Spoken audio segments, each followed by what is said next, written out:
Hi, I'm Dr. August de Oliveira.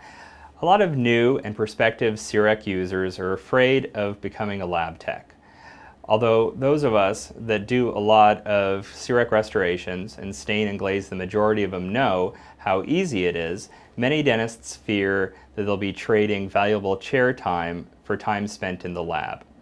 In our intermediate and advanced CEREC courses, we spend a great deal of time on the prep, powder, and picture aspect, but not much of what happens after the milling process is finished. Today I want to show you how you can hand polish your CEREC restorations and get the same amount of shine that you would expect from a lab processed restoration. Beautiful CEREC restorations really start at the mill preview. Here we'll be using an Ivoclar Empress CAD multi-block, and let me show you how to position it in the mill preview so that we've got a nice gradation between the incisal and dentin porcelains, also that we can show a little dentin on the occlusal surface. So the computer usually defaults to having the restoration being fairly low in the block. What we want to do is move it up to about 10% off the top of the block. What that'll do is it'll give us a nice amount of incisal porcelain on the cusp tips, but also give us some dentin showing through the occlusal surface. So this is the restoration outside of the milling chamber. We've tried it in the mouth, and you can see that I have my sprue on the lingual. I like to try to keep my sprues on the lingual. There's a lot less anatomy on the lingual side of the tooth. So you can see here that there's a sprue. Also, it's hard to see, but on the buccal in the furcation area we've got a lot of scratches and striations that you typically get when doing these restorations in fast mill. The burr that I'm going to use is a Meisinger Lab diamond. It's a medium diamond. It's what's called a sintered diamond, which means that it's got diamonds upon diamonds, so these last forever. Also, it's nice because it's not a very aggressive burr, so you don't have to worry about taking off anatomy or gouging your restoration. What we want to use is a lab electric handpiece. These can be purchased inexpensively from your Patterson dealer, and I like to run the burr at medium speed. So here I'm removing the sprue. The nice thing about this burr is you really have to push it to get it to work. So I'm not real worried about ditching my margins. But what I'm doing is I'm going around the restoration. I'm just looking for any of the scratches or facets that you get in between your height of contour line and your margin. And just running this really lightly over the restoration and looking around for those scratches. If you look on the occlusal, we can round off any sharp areas that we might get from the design process.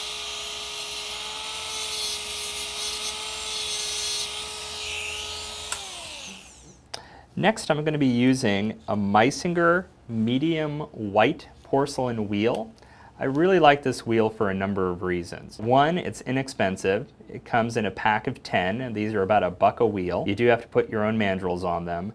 What I like the best about it is the rubber in the wheel doesn't burn. The wheel degrades into a powder. What I'm going to be doing is turning down the speed, and what I want to do is low speed and high torque. So I'm really pushing down hard on this restoration, and I'm just looking for any scratches. I'm just sort of pushing out any facets. I run this on the occlusal. I'm not too worried about getting into my anatomy. I'm just sort of rounding off my marginal ridges and triangular ridges. And as you can see, that we're just getting a buildup of powder, not burnt rubber. I go into the buccal here. I'm going to get close to my margin, but I don't want to hit my margin with this wheel.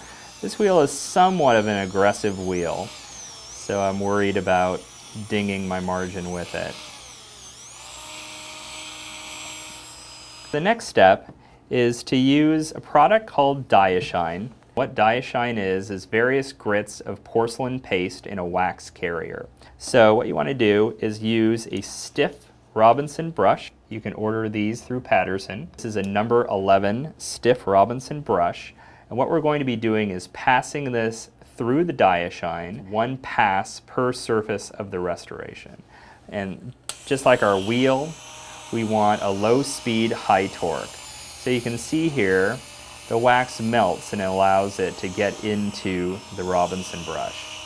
So what we want to do is just get it into our restoration, but realize that the work is done on the pull stroke. So you want to use a lot of pressure. Use your loops and turn the restoration in the light and look for any scratches that might cause the restoration to look dull. I'm not using the coarse and the fine Diashine in the inner proximal. I'll get to that with the fine soft Diashine. Okay.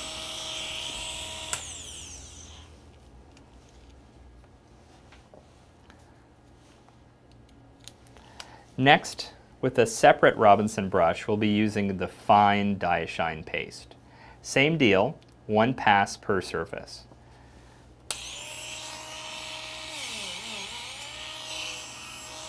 You can see here in our anatomy, we're already getting a really nice shine.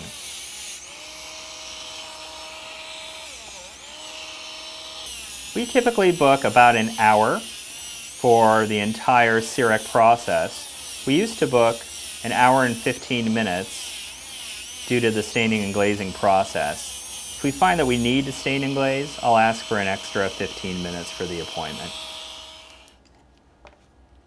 Next, we're going to be using the last in the Diashine series, which is an FS or fine soft Diashine. We've got a great shine already, it just needs to be buffed a little bit more.